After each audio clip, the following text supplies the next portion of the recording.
Wong Islam tuh dinu aklin, agama yang diterima dengan akal sehat. Tapi sekarang ukurannya perang.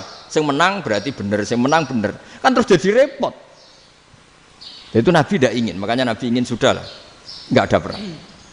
Nah, makanya kata Imam Zuhri, fathul Islam terbaik adalah orang boleh diskusi tentang Islam dan tidak ada perang. Lagi-lagi penting, tidak perang itu penting, silmun itu penting, perdamaian itu. Setelah tidak ada perang, akhirnya fatafawadu fil hadis wal munaza'ah, orang boleh diskusi apa saja, termasuk boleh adu polemik. Konsep satu Tuhan dan Tuhan banyak diperdebatkan. Akhirnya Nabi secara rileks bisa menjelaskan, Muhammad, urusan kita banyak, kalau Tuhannya satu tidak cukup, Tuhan harus banyak untuk menyelesaikan berbagai urusan.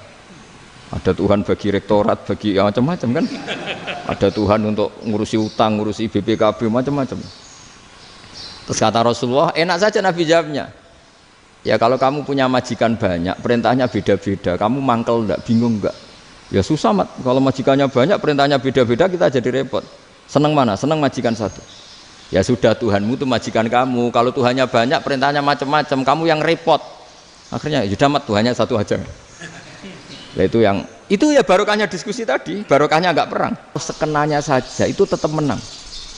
Apalagi kamu taruh secara teratur, kamu taruh sekenanya saja itu tetap menang. Sehingga di sini banyak sahabat yang hidup di Cina. Sekarang juga banyak orang alim yang milih hidup di Amerika, banyak orang alim yang milih hidup di Inggris. Dan mereka pede, percaya diri karena kebenaran itu kamu letakkan di mana saja, itu tetap akan menang, akan menemukan momentum kemenangannya. Ama futiha fil islami fathun qablahu kana a'zama minhu. Innama kanal qitalu haitsul taqon nasu. Falam makanatil hudnatu wa wadu'atil harbu wa amanan nasu ba'duhum ba'da wal taqaw fatafawadu fil hadits wal munaza'ah. Falam yaklim ahadun bil islami yaqilu syai'an illa dakhala fihi. Walaqad dakhalataini kasanaten mithlu man kana fil islam qabla dzalika au aktsar. Tapi Nabi hanya minta satu hal, jangan ada perang 10 tahun. Dan orang boleh seminar, boleh diskusi tentang Islam. Ya ini dengerin betul ini. Jadi saya tidak akan provokatif, ini pakai logika. Nanti bisa dipakai disertasi doktor. Tapi saya minta orang boleh diskusi, boleh seminar tentang Islam. Akhirnya saat itu juga ada orang yang masuk Islam, di depan tulisan itu belum kering istilahnya, datang ke situ, namanya Abu Jandal bin Suhail bin Amr. Itu datang ke Nabi, ya Rasulullah saya ini mau masuk Islam. Kata orang-orang kafir, ini pertama Muhammad, kamu komitmen enggak sama perjanjian? Kalau kamu komitmen harus kamu kembalikan.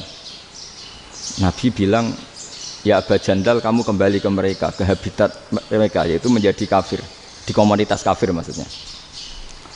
Akhirnya nangis. Umar, Sayyidina Umar itu mendekati Abu Jandal, kemudian memberi isyarat supaya ngambil pedangnya. Jadi isyaratnya wong ini baca ora wis. Maksudnya orang-orang kafir. Tapi Abu Jandal nggak mau. Singkat cerita akhirnya kembali ke komunitas kafir. Tapi yang dikatakan Imam Zuhri cara analisis, ini nggak bisa pakai provokatif, harus pakai analisis. Innama kanal qitalu haitsul taqon nasu. Yang namanya perang itu menjadikan orang tidak berpikir jernih. Ini poin yang diambil oleh Rasulullah. Kalau dibahasakan Nabi curi kesempatan, maksud Nabi dikatakan mencuri, meskipun itu hanya bahasa ya. Enggak mungkin lah kita bahasakan seperti itu. Saya ulang lagi ya. Kenapa ada perang berkesinambungan sampai tahun ke-8 Hijriah? Mulai tahun kedua ada perang Badar sampai tahun 8 Hijriah itu perang terus.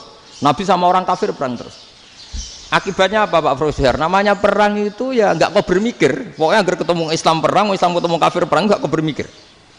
Padahal Islam itu bisa diterima oleh akal sehat, harus lewat diskusi, lewat pengamatan, lewat pemikiran, lewat pengendapan berpikir.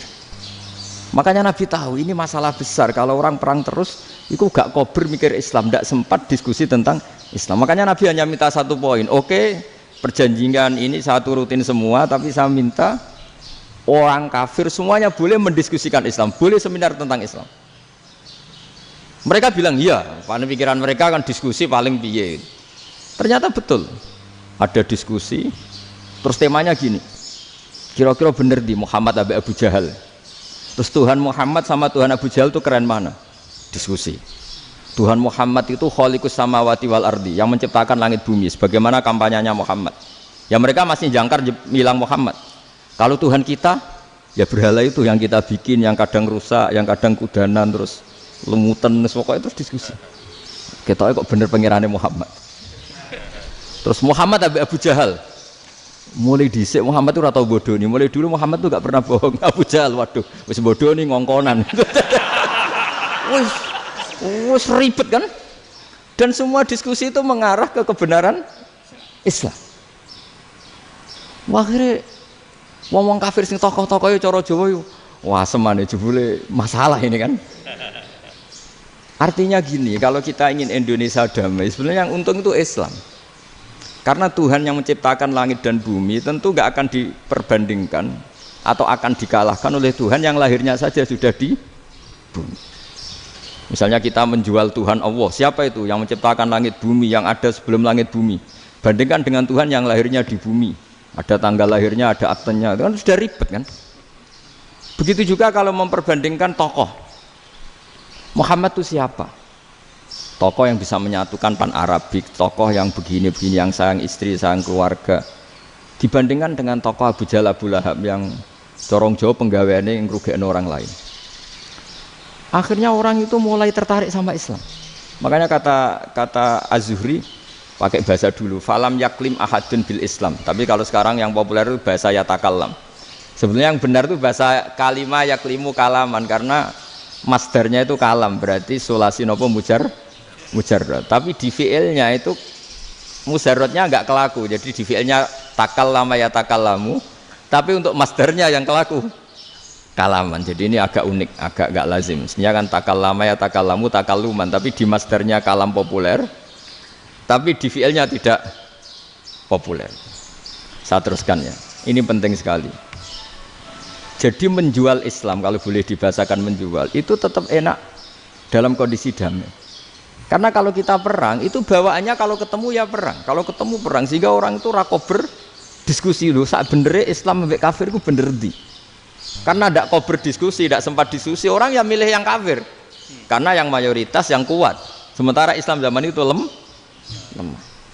Lah Nabi itu yang diminta hudnah, yang penting kita damai. Terus orang boleh mendiskusikan benar mana kita dan mereka. Ya setelah diskusi ya tadi kan nggak mungkin Allah yang begitu keren, hebat, pencipta langit bumi dibandingkan berhala yang mengurus dirinya sendiri saja tidak bisa.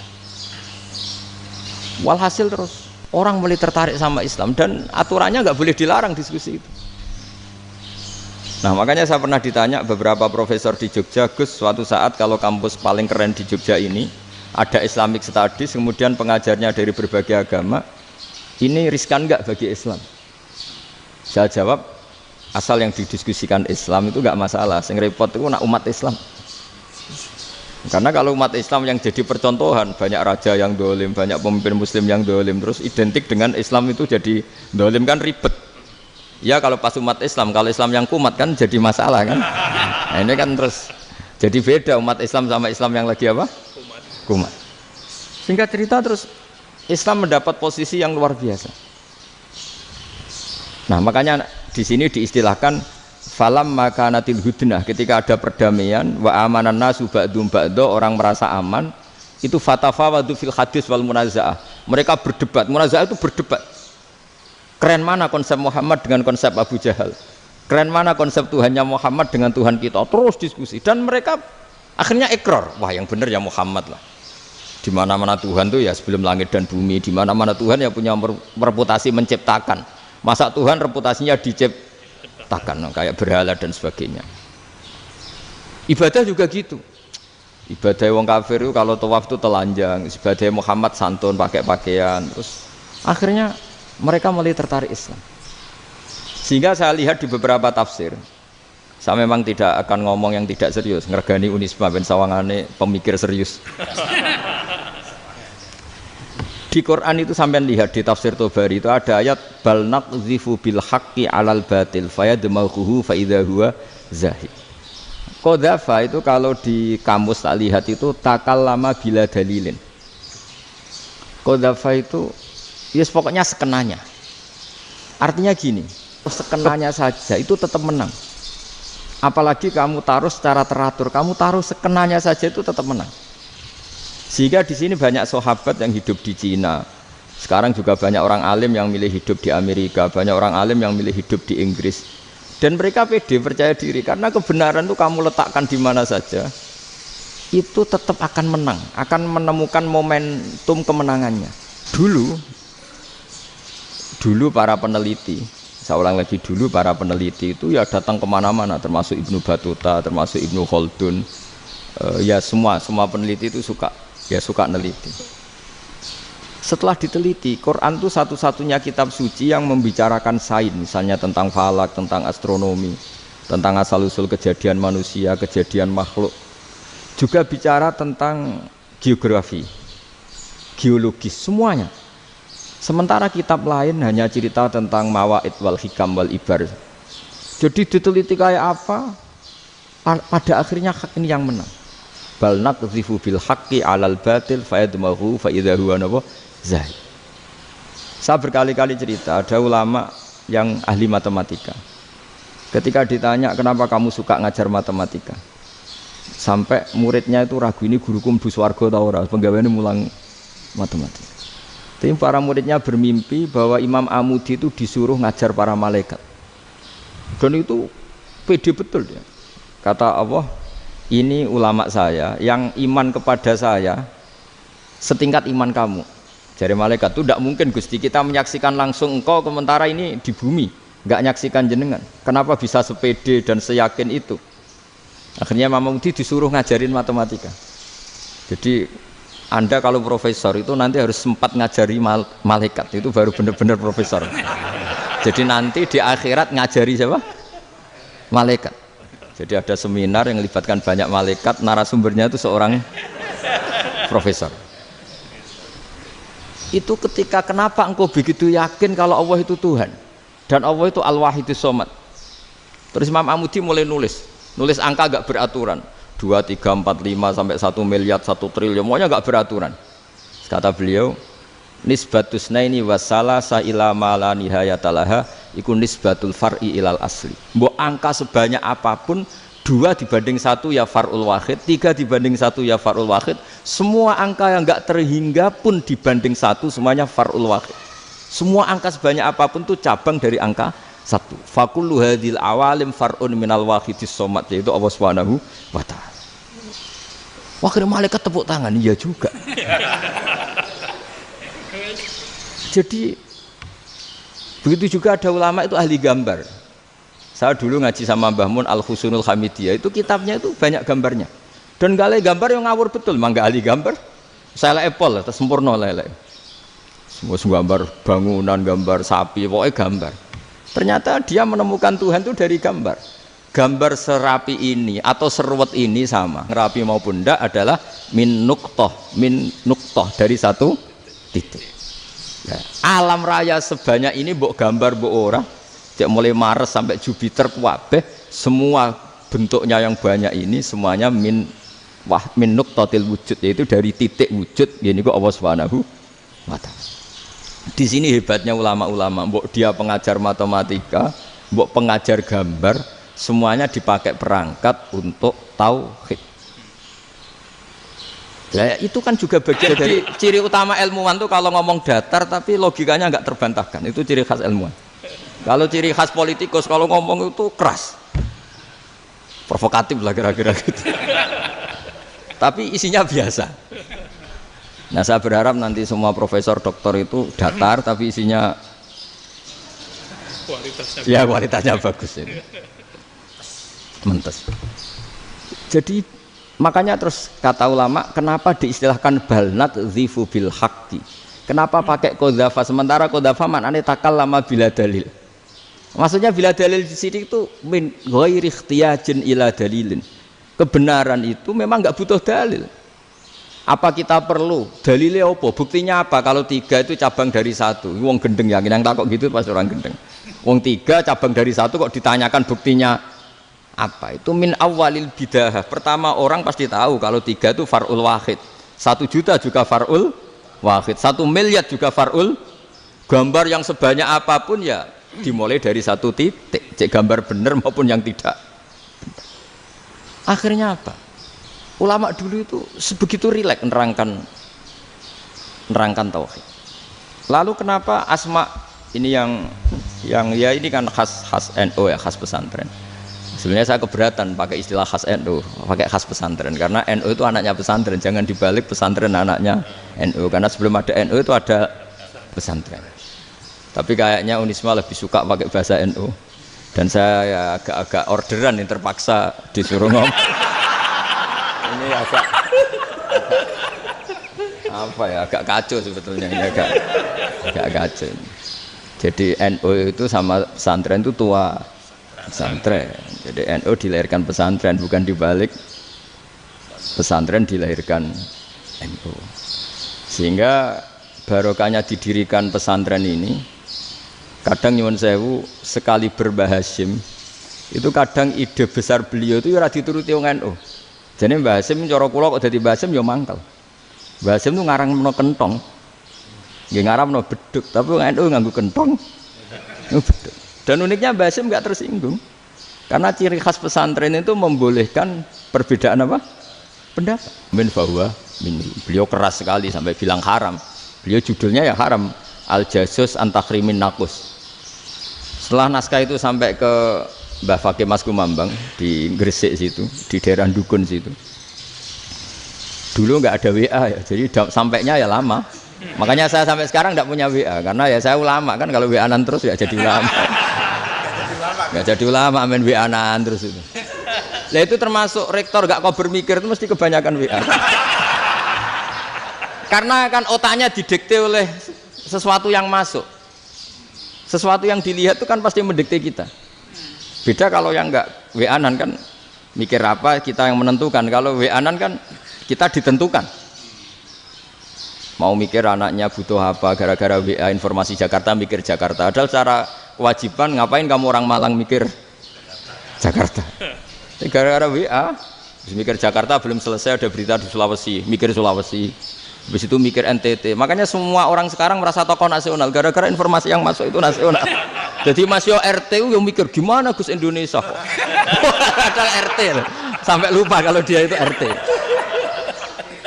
Jadi semua orang sekarang merasa tokoh nasional. Dan itu gara-gara apa coba? Akhirnya semua orang juga punya ide tentang nasional. Harusnya negara itu gini-gini. Jebule wonge sing duwe ikon itu sapa? RT. Ribet kan? Saya teruskan, setelah naskah itu sampai ke Kiai Fakih Mas Kumambang, beliau itu marah besar. Ini harus dilawan dan saya bukan karena benci Mbah Hasyim. Beliau teman saya ketika ngaji Kiai Mahfud di Mekah. Jadi Mbah Fakih dan Kiai Hasyim itu teman ketika ngaji di Mekah.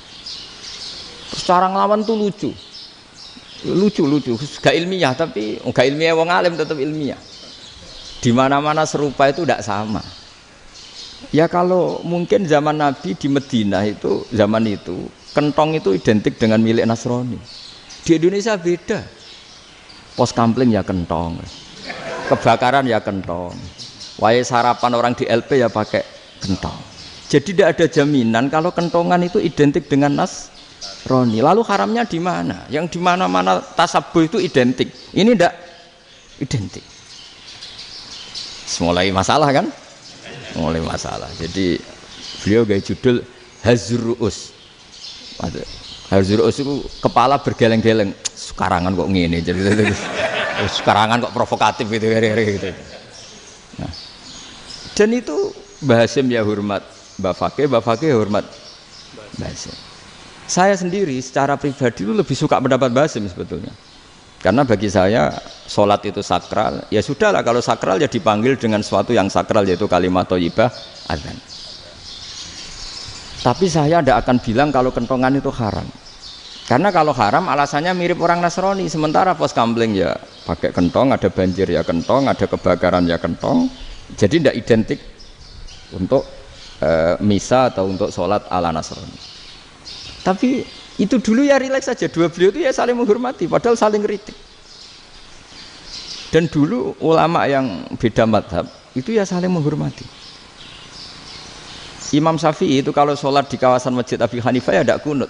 Ketika ditanya kenapa kamu tidak kunut sementara engkau berpendapat kunut itu sunat, ikroman di hadal madhab, saya sangat menghormati madhab. Imam Ahmad bin Hanbal itu berpendapat kalau orang pakai bekam, pakai iftisot atau hijamah itu batal sholatnya. Sementara Imam Syafi'i mengatakan tidak batal apa sholatnya atau wudunya tidak batal. Tapi Imam Ahmad itu ditanya, apa kamu makmum Syafi'i? Bagaimana mungkin saya tidak makmum sama wali kutub seperti Imam Syafi'i? Padahal menurut keyakinan Imam Ahmad ini sholatnya batal. Ini habis ikhtijam udah wudu. Tapi tetap saja beliau, karena perbedaan pendapat di furu' itu lazim. Ya orang boleh berdebat lah. Ketika Unisma datangkan saya, itu saking senengnya kiai, apa saking sombongnya sampai ngatur kiai, kan nggak pernah bisa diperdebatkan. Itu kan orang boleh debat kan? Itu saking angkuhnya apa saking senengnya kan nggak jelas kan? Kan dan orang boleh setuju pendapat saya, yaitu ngatur kiai itu haram. Setuju juga Pak Rektor, ekspresi mahabbah itu ya macam-macam. Dulu sahabat ya gitu, sahabat itu ada yang nggak kenal wajahnya Nabi sama sekali sampai akhir hayatnya. Ketika ditanya, loh kamu itu sahabat kok nggak tahu wajahnya Nabi? Saya tidak pernah berani memandang Nabi karena ijlalan Nabi, terlalu menghormati saya sehingga tidak berani memandang wajahnya. Ada sahabat yang penggawaannya dulu wajah Nabi sampai bisa nyifati alfiu faminunil hajib, sampai bisa nyifati detail karena dulu wajah Nabi itu ibadah. Ada seorang wali ditanya, kalau kamu di surga ingin nggak melihat Allah? Enggak. Loh, tapi semua orang ingin melihat Allah. Unazzihu dzalikal jamal an-nadzari misli. Ben gak elek-elek Allah tak delok terima aku. Wong ra jelas. Berarti kok delok pangeran. Banyak. Jadi justru tapi karena saking takzimnya. Enggak lah, mosok sak aku kok. Makanya saya berkali-kali cerita. Menurut kesepakatan ulama, soft awal itu paling baik. Tapi banyak juga wali yang kalau sholat itu di belakang. Koyok paling bener yang kok ngarep gitu. Lu bayangkan misalnya kamu semangat di soft awal nih Masjid Haram, jebule sholatnya salah. Itu dari malaikat gayane kok ngarep, jebule ra roh. Iku di sini-sini wong. Jebule bodoh gitu. Gayane kok ngarep jebule. Coba orang kalau sowan Mbah Mun yang berani di depan itu kan ya ketuanya atau jubirnya kan. Yang merasa ndak pati pinter-pinter kan mesti di pojokan.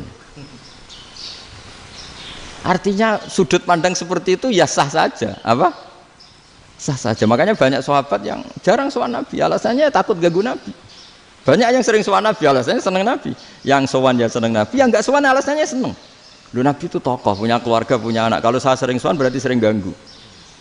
Yang sering sowan dia alasan ini khazanah kita harus istifadah. Jadi zaman dulu dia biasa dua sahabat, yang satu milih mahabbah itu milih sering sowan, yang satu juga mahabbah milih tidak sering. Karena pertanyaannya bisa dibalik kan, sering sowan apa sering ganggu coba. Nabi Abedar, assalamualaikum. Nabi nimang cucunya, assalamualaikum. Ayo bener yang sowan apa bener yang enggak kalau seperti itu. Akhirnya terus diatur sedemikian rupa oleh Quran. Walau annahum sabaru hatta takhruja ilaihim lakana khairal lahum. Jadi sahabat kalau mau sowan Nabi ya nunggu di Sufah. Kalau Nabi keluar berarti milik publik, sekali masuk ke dalam tidak ada sahabat yang berani sowan. La tadkhulu buyutan Nabi illa ayyudzana lakum. Kalau soal sampai masuk dalam harus nunggu dipanggil. Karena sekali Nabi masuk dalam itu milik privat keluarga, milik istrinya, milik cucunya, milik keluarganya. Jadi Nabi sekali keluar ke ruang itu berarti milik publik. Itu terus jalan tengah. Karena kalau langsung masuk, bayangkan saya itu sering menyaksikan. Mbah Mun habis ngaji 2,5 jam ngaji Jalalain. Baru masuk, assalamualaikum. Padahal yai mungkin mau ke kamar mandi, mau ini itu. Jadi dulu itu Quran sangat modern. Sebelum ada dokter ngatur tamu, rektor ngatur tamu itu Islam sudah modern. Dia kan nggak fair kan? Misalnya saya ke Unisma harus janjian pakai ini. Terus kalau misalnya kesini selonang-selonang kan lucu kan, mentang-mentang kiai terus juga sowan-sowanan selonang-selonang. Padahal kalau kita mau ke mereka pakai protokol. Sering tidak fair dunia ini, tapi karena aku kiai ra oleh gelo ya sudah. Akhirnya saya memutuskan gak gampang kemana-mana karena itu. Saya sering didatangi ajudannya menteri, Gus mau ada tamu dari Jakarta tanggal ini, mesti saya bilang Mereka milih tanggal yang mereka kosong. Kok ndak mikir apa situ kosong? Tak jawab ndak lah, sebelum diatur bahasanya dan tawaduknya gitu. Akhirnya dibalik, datang lagi, Gus jam jenengan kosong apa kita menyesuaikan. Lah itu lagi dia akhlak kata saya. Itu baru punya akhlak kata saya. Bukan masalah ini, bukan masalah gengsi ya. Saya sendiri itu dolan ke alumni itu jarang, karena ya takut. Kiai kan yang nganggur, jam 9 nganggur, jam 10 nganggur. Bisa saja alumni itu kerja di pabrik, bisa saja yang latihan ekonomi di pasar. Sehingga kalau saya datang jam 9, iki kiai sing nilai santri ini, apa kiai sing ganggu santri. Nah karena orang ini melakukan rutin itu gak kok berpikir, pokoknya ngono jenenge silaturahim. Mau nyerah kok berpikir, padahal kalau diangen-angen ini kiai yang nilai santri ini, apa kiai yang ganggu santri ini karena datang di jam kerja. Nah, bayangkan kalau kebenaran dulu itu dikawal oleh satu peradaban perang. Jadi Nabi sesuai diangen-angen mbek Nabi. Perang Badar menang Nabi, perang Uhud menang wong kafir, perang ini gonta-ganti. Apapun itu yang penting satu kesimpulannya, cara Rasulullah kesimpulannya satu. Orang tidak kober mikir kebenaran secara mengendapkan pikiran dengan pikiran jernih. Maka hebatnya Nabi ketika perjanjian, pokoknya saya minta nggak ada perang. Dan orang boleh mendiskusikan Islam. Itu luar biasa idenya Nabi. Karena bawaan perang itu orang kan nggak kok bermikir. Ibarat seorang misalnya seneng satu perempuan, ketemu rivalnya langsung perang kan nggak mikir. Tapi kalau kau bermikir, dia ngenangen cawe wedok iku ora seneng aku. Untungnya apa untuk wong ayu ora seneng, malah mau loro hati. Terus sudahlah, buruan dialihkan kemana kan gitu. Itu nak mau amen WA-an tukaran lewat SMS atau tarung langsung ora kau bermikir. Tapi kalau kau bermikir, akhirnya berpikir nih. Perempuan tadi sebenarnya yang disenangi siapa? Oke, ternyata senang Pak Erick. Sudah kita ngalah. Karena tidak ada nikmatnya kan menikahi perempuan yang sama sekali tidak mencintai kita. Tapi kalau nak kau berpikir pokoknya diprovokasi, wah kue kalah mbak A, kue kalah mbak B. Pikirannya kan, ojo sampai kalah. Bareng wis menang ternyata ada lah. Nah bayangkan Islam itu seperti itu dulu, dipertarungkan. Sehat tapi sekarang ukurannya perang. Sing menang berarti bener, sing menang bener. Kan terus jadi repot. Itu Nabi tidak ingin, makanya Nabi ingin sudahlah, nggak ada perang. Nah, makanya kata Imam Zuhri, fathul Islam terbaik adalah orang boleh diskusi tentang Islam dan tidak ada perang. Lagi-lagi penting, tidak perang itu penting, silmun itu penting, perdamaian itu. Setelah tidak ada perang, akhirnya fatafawadu fil hadis wal munazah, orang boleh diskusi apa saja, termasuk boleh adu polemik.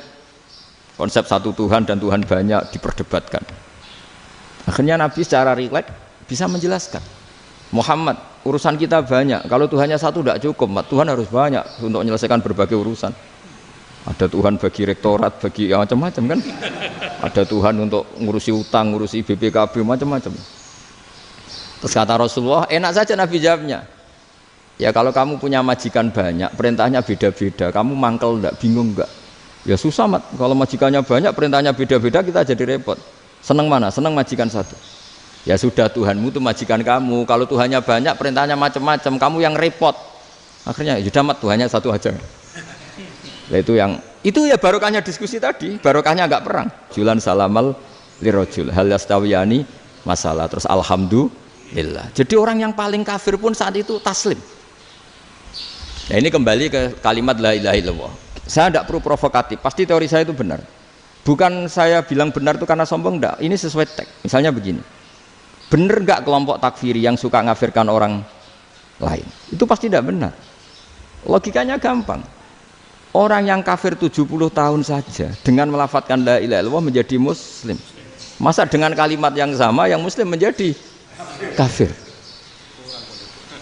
Itu logikanya kan enggak ketemu. Orang kafir 70 tahun untuk menjadi muslim disuruh baca apa? La ilaha illallah. Tapi gara-gara baca la ilaha illallah nyekel patok jadi kafir. Pertanyaannya, loh ini kalimat apa? Kalimat untuk mengkafirkan apa kalimat untuk mengislamkan? Karena yang kafir dengan kalimat itu menjadi Islam, ternyata yang Islam dengan kalimat itu menjadi kafir. Itu ketemu enggak cara logika itu kan enggak ketemu kan? Makanya cara pikirannya Abdul Hasan As-Sadzili, dan saya setuju pikiran itu. Istighfar ini boleh orang Jawa Timur protes karena kadang beda manhaj, tapi Jangan protes saya, protes Abdul Hasan As-Sadili kualat mesti sampean. Ketua Torekoh napa? Sadiliyah. Cara madzhab Sadili dan Anda boleh berbeda madzhab. Mencari khasnya wong kampus itu wani beda. Beda kapasitas lah pokoknya butuhnya beda. Dan ketok pinter, ketok kritis tuh. Cara madzhab Abdul Hasan As-Sadili itu gini Pak Rektor. Jadi istighfar itu baik. Tapi ba'da kamali tauhid, setelah tauhidnya itu benar. Alasan beliau masuk akal. Ketika ada ayat fa'alam annahu la ilaha illallah wastaghfir li dzambik. Bihadil kalimah. Jadi orang boleh istighfar setelah tauhidnya benar. Alasannya Abdul Hasan As-Sadili begini. Qul lil ladzina kafaru iyantahu yughfar lahum ma qad salaf. Katakan kepada mereka yang kafir, sekali mereka tidak kafir, maka otomatis dosanya masa lalu diampuni. Pertanyaannya, yang bisa menghentikan kekafiran itu kalimat apa? La ilaha illallah. Dengan hanya melafadzkan la ilaha illallah Muhammadur Rasulullah langsung yughfar lahum ma qad salaf, langsung dosanya diampuni. Berarti yang menjadi pengampun dosa lah, penyebab pengampunan itu apa? La ilaha illallah. Itu bahkan orang kafir belum istighfar. Di ayat itu kan Allah enggak mensyaratkan setelah la ilaha illallah istighfar baru diampuni, enggak. Asal la ilaha illallah langsung yughfar lahum ma qad salaf. Saya ulang lagi ya, jelas ya. Jadi kulil ladzina kafaru iyantahu yughfar lahum ma qad. Nah, sekarang iyantahu, mereka berhenti dari kafirnya. Syaratnya pakai apa? La ilaha illallah Muhammadur, itu langsung yughfar lahum ma qad. Artinya apa? Ghufranullah itu bisa didapat hanya dengan mujarrodut tauhid, yaitu hanya dengan melafadzkan kalimah thayyibah. Dan sahnya istighfar juga berdasar kalimah thayyibah itu. Misalnya gini, orang kafir sebelum Islam melafadzkan astaghfirullah, astaghfirullah, astaghfirullah, kira-kira diterima enggak? Enggak kan? Karena syaratnya istighfar ba'dat tauhid. Nah, makanya dalam madzhab Sadili istighfar itu setelah la ilaha illallah.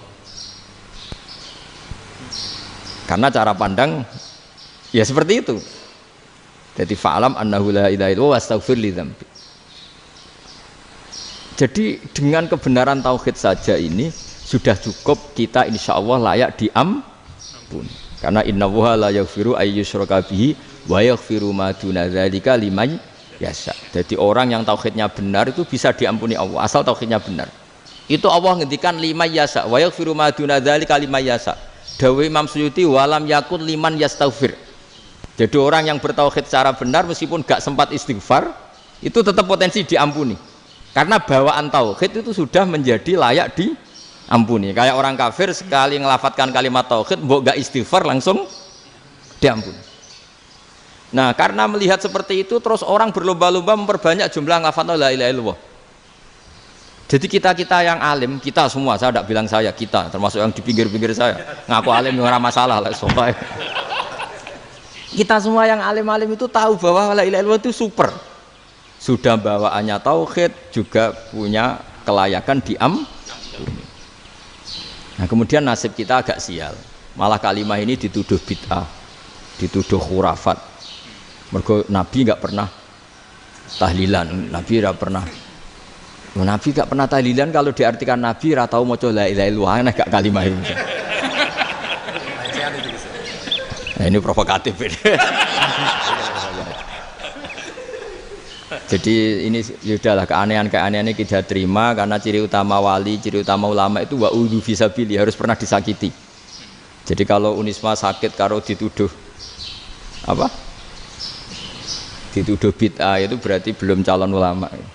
Anjar ulama itu wa'udhu fisabili, harus disakiti.